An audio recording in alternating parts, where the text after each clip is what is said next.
c'est maintenant qu'il faut intervenir. On est au mois de septembre-octobre.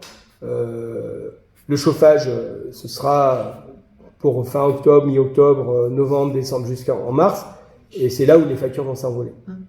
Avec des renégociations également de contrats, puisque vous savez, alors moi je prends le cas de Triport par exemple, on a eu une forte augmentation du gaz, pas de l'électricité, tout simplement parce que notre contrat court jusqu'à l'année prochaine au niveau électricité.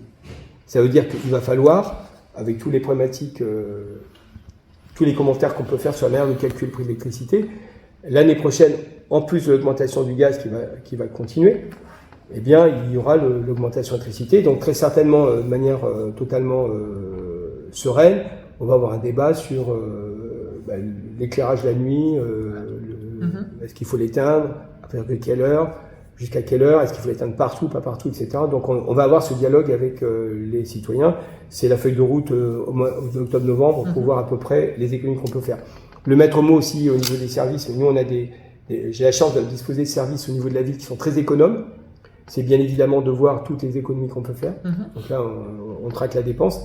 Mais c'est vrai que la vraie réponse, ce sera d'avoir une règle du jeu, on va dire, pacifiée au niveau des augmentations des prix de l'énergie qui permettent d'avoir un prix qui soit un prix avec des seuils, des augmentations raisonnables et raisonnées. Les collectivités ne sont pas traitées comme les particuliers. Elles sont traitées comme les entreprises, sauf que il n'y a pas de marché pour elles. Les deux sources de revenus, il y en a trois en fait, mais principalement, c'est les impôts, et de plus en plus, c'est ce qu'on regrette. Les dotations de l'État pour les missions de l'État qu'on va faire, parce qu'on fait des missions, état civil, tout ce qui est police, etc. Donc, et on n'est pas rétribué à la mesure de ce que l'on fait, me semble-t-il, à ce niveau-là, les dotations globalement, avec les écoles à faire fonctionner, etc.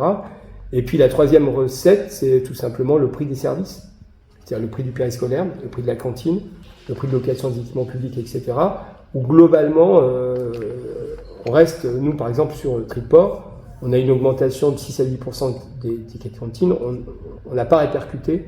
Pour beaucoup, il y a déjà l'augmentation de l'impôt, on trouvait que c'était pas raisonnable. Enfin, ça aurait été raisonnable de l'augmenter, mais bon, à un moment donné, il faut aussi qu'on ait des efforts sur ce qu'on fait. Nous, on est une commune qui a moins cru, et de manière très nette, quand on compare, moi j'ai fait une étude sur toutes les communes adhérentes, on est la commune qui a pris le moins d'habitants, y compris quand d'ailleurs je le vois, à part Monceau, peut-être qu'il y en a eu moins que nous, y compris, alors Fublen a pris beaucoup plus d'habitants que nous, enfin moi j'ai fait un état des lieux, donc je sais à peu près où on en est. Et surtout, à peu près où on en est dans l'environnement local et l'agglo. Donc, premier point, je casse les idées, non, on n'a pas pris plus d'habitants. On a un renouvellement des familles, c'est vrai. On doit être aujourd'hui alors avec la livraison des 45, on va peut-être à 5200. Mais je peux vous dire jusqu'en 2015, on était à 4980. Donc, c'est pas... Alors, c'est vrai que les rues arrivent, donc les gens disent, il y a plein d'habitants. Non. Alors, on s'est retrouvé quand même dans un cas de figure inédit cette année, c'est qu'on a eu à créer des classes. L'augmentation qui a été consentie d'impôts et des taux d'impôts sur Triport, on sait dès le départ qu'il aurait fallu la faire plus forte si on avait voulu cumuler. Mais il n'est pas possible et admissible que ce soit toujours les mêmes, les propriétaires et souvent des retraités, etc., qui payent seuls pour la collectivité. Donc se pose aussi derrière ces éléments-là la question de l'autonomie fiscale des collectivités. Et peut-être la nécessité également de peut-être réfléchir sur un impôt citoyen qui ferait cohésion et sens, parce que globalement aujourd'hui, dans une ville, vous aurez des gens qui ne payent pas les impôts, la grande majorité de la population, et d'autres qui payent l'impôt. Et on ne peut pas imaginer que ce soit cette minorité, entre guillemets, qui fasse fonctionner ensemble. Forcément, à un moment donné, ça ne sera pas bon pour la cohésion, et par rapport à la citoyenneté, on peut se poser certaines questions. Donc, les collectivités redemandent non pas forcément un impôt pour l'impôt, mais demandent une autonomie fiscale qui permette ce qu'on appelle un impôt citoyen. Donc, mon propos, il est simple. C'est pas de dire les nouveaux habitants, est-ce qu'il faut avoir de nouveaux habitants ou pas. De toute façon, l'État nous impose d'avoir de nouveaux habitants, puisque globalement, sur les JKCR, on devrait avoir 25% de logements sociaux. On doit être à peu près entre 10 et 14 ans. L'effort est grand encore à faire. Mais bon, on y va. On a une feuille de route. Nous, on a préféré lisser et travailler sur la qualité. En plus, on avait un problème de zonage à régler avec l'État qui ne faisait pas de cadeau à ce niveau-là. On l'a gagné contre l'État et ça nous permet maintenant d'avoir des opérations quand même financièrement plus faciles à porter pour les bailleurs. Non, on ne va pas emballer la machine. Simplement, au jour d'aujourd'hui, nous, on focalise sur le fait que l'État nous donne des missions nouvelles. Et c'est bien pour nos habitants. faire des cartes d'identité, des passeports le plus possible sur le territoire, c'est un service à nos habitants, puisque globalement, 6 mois d'attente, c'est beaucoup pour avoir un papier entier. Donc ça, on le doit aux habitants. C'est des charges nouvelles pour les collectivités. Mais on est dans le bon sens, c'est des charges qu'on a demandées, réclamées pour pouvoir rendre service aux habitants. Là, clairement, aujourd'hui, une augmentation par 4 à 5 des prix de l'énergie, une augmentation du point d'indice qui va augmenter la masse salariale de 1 à 2%, alors que ce n'était pas identifié au débat, même si nous, on l'avait anticipé, parce qu'on savait, il y a eu, c'est juste avant les élections, il y a eu des paroles qui avaient été dites. L'inflation à plus de 10%, enfin entre 5 et 10% pour faire soft, sans intégrer tout ce qui est bâtiment, etc. Tout ça change un tout petit peu le paysage. Alors, effectivement, on peut dire il faut augmenter les impôts pour ça. Donc, alors nous, on a augmenté les impôts en 2022 de manière raisonnée, en sachant qu'il y avait un différentiel à trouver. Donc, on n'a pas augmenté de telle manière que ça équilibre l'augmentation des dépenses prévisionnelles, qui sera pire encore. Mais on ne pourra pas faire ça chaque année, et puis c'est pas l'objectif. C'est-à-dire que la prochaine étape pour nous, ce sera réduire les dépenses. Donc, au mois de janvier, on a été la première association, puisque c'est avant la guerre d'Ukraine, à alerter l'État, le gouvernement, sur l'augmentation des prix de l'énergie, donc qui n'était au départ pas liée à l'égard de l'Ukraine. Deux raisons principales. Tout simplement, un changement de règle, entre guillemets. On avait des prix bloqués au niveau des collectivités, qui nous permettaient d'avoir une lisibilité dans le temps. Et il y a une dérégulation de ces prix. Et donc, à partir de là, les collectivités devaient s'adapter au prix du marché. Et des phénomènes conjoncturels ont fait que les prix sont un peu emballés dès janvier. Donc, on avait alerté le gouvernement, il y a eu des prises de position, on avait demandé qu'il fallait un bouclier énergétique pour les villes, etc. On n'a pas été du tout entendu, et puis ça a commencé, la guerre d'Ukraine est arrivée, il y a eu d'autres soucis, etc. Ça, c'est le premier point, mais c'est important, dans le temps. Deuxième point, l'État a décidé une augmentation du point d'indice des personnels, des fonctionnaires, agents territoriaux C et B, mais il s'est adressé à lui-même au niveau de l'État. Alors nous, on n'est pas contre.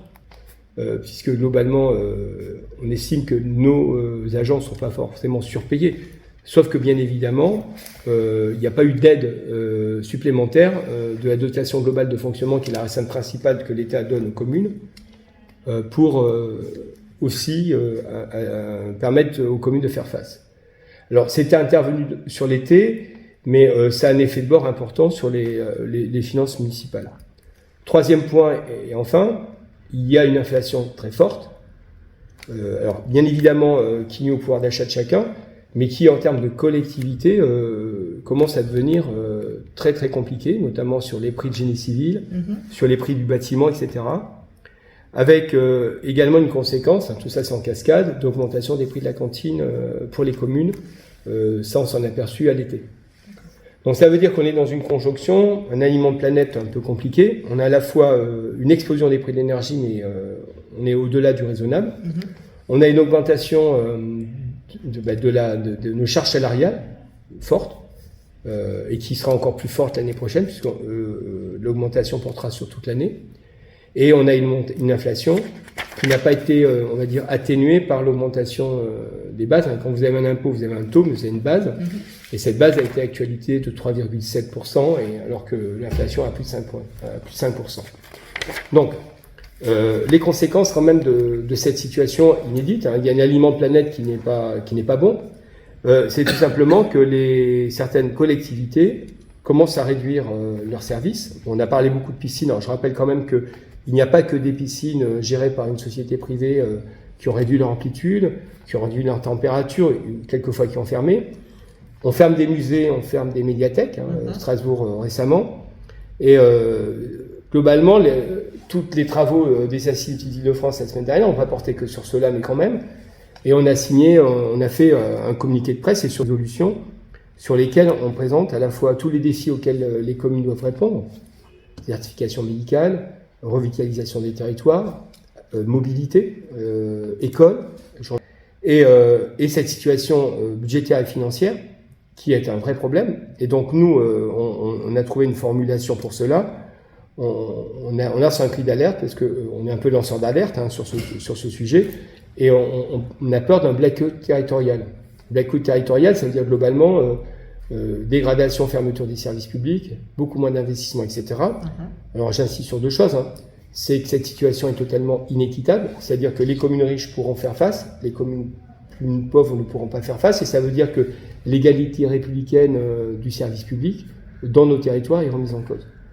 La situation est grave, puisque globalement, on s'aperçoit quand même que les communes, les villes et les mairies, c'est notamment les équipements publics de proximité. C'est souvent la seule porte d'ailleurs que nos concitoyens trouvent ouverte pour régler leurs problèmes. On a beaucoup d'enjeux. Bêtement, le chauffage des écoles, des équipements sportifs, culturels, c'est cela. Le salaire des agents, etc. Et donc, la problématique aussi, c'est que les collectivités ont perdu leur autonomie fiscale. C'est-à-dire que très clairement, au niveau des impôts, il n'y a plus de taxes d'habitation et que le seul impôt que les communes peuvent augmenter, elles le font. Nous, on a augmenté les impôts cette année, mais parce qu'on voyait tout cela arriver, on était au courant, et on a dans l'anticipation, mais ça faisait 7 ans qu'on n'avait pas augmenté les impôts. Ça peut pas. Et la problématique, c'est que tout le monde maintenant ne paye plus les impôts, et que cette augmentation peut toucher qu'une partie de la population, ce qui est totalement scandaleux, et c'est pas possible. Donc en fait, selon nous, il y a deux détentes. Première détente, c'est vraiment avoir des mesures rapides pour que les collectivités puissent à minima passer l'hiver 2022-2023 sans rogner la qualité des services, notamment dans les communes les moins riches, Triport en est une, comme d'autres, pour que les services ne soient pas altérés. Ça, c'est l'urgence absolue. Après, il y a deux autres échéances qu'il faut intégrer. C'est nous, on fait pas la manche, on demande pas l'aumône, on demande simplement que les prix de l'énergie, il y ait les mêmes applications aux collectivités que ce qu'on fait à tout un chacun. C'est-à-dire, on bloque le prix de l'énergie. L'année prochaine, 15% pour l'électricité, ce sera 4 fois plus, y compris pour le gaz, etc. C'est pas les collectivités qui ont décidé de donner une prime à la pompe, au fioul ou à l'essence, alors que c'est pas bon pour la planète. Et que tout simplement, c'est de l'argent qui va se volatiliser. Donc, ce que je veux dire par là, c'est qu'on demande simplement que les collectivités soient traitées comme tous les acteurs qui font vivre ce pays, et que le gouvernement, soit par des mesures limite ce dérapage incontrôlé, ou aide financièrement sur le budget national et du pays, et bien les collectivités. Alors, les premières mesures prises et annoncées vont pas... On sent qu'on a commencé à... Le lendemain d'ailleurs de notre résolution, du mot blackout territorial qui a vraiment une bonne image de com à ce niveau-là, qui a fait son effet. On serait plus sur un shutdown, parce que le blackout c'est je ferme totalement, et le shutdown c'est... Moi on s'est dit que le blackout c'était mieux. Et donc on voit quand même que la Première ministre a entendu, mais nous ce qu'on attend c'est du concret, et la situation est urgente. Ça il faut le savoir, c'est d'une urgence. On avait un débat hier avec le ministre de l'Éducation nationale. Bon, on a parlé d'abord de la nécessité de faire de l'école un bien commun entre toutes les collectivités d'élus et puis l'État, mais la question du chauffage, la question de la cantine, c'est des questions du handicap, des sections de lycée, etc. On voit bien quand même qu'il y a des incidences directes sur cette situation financière. Donc voilà, alors il me semble important de vous tenir au courant, parce que globalement, quand on regarde, ça ne concerne pas que les petites villes, Meaux il concerne également, même s'ils ont plus de moyens que nous, le problème n'est pas là.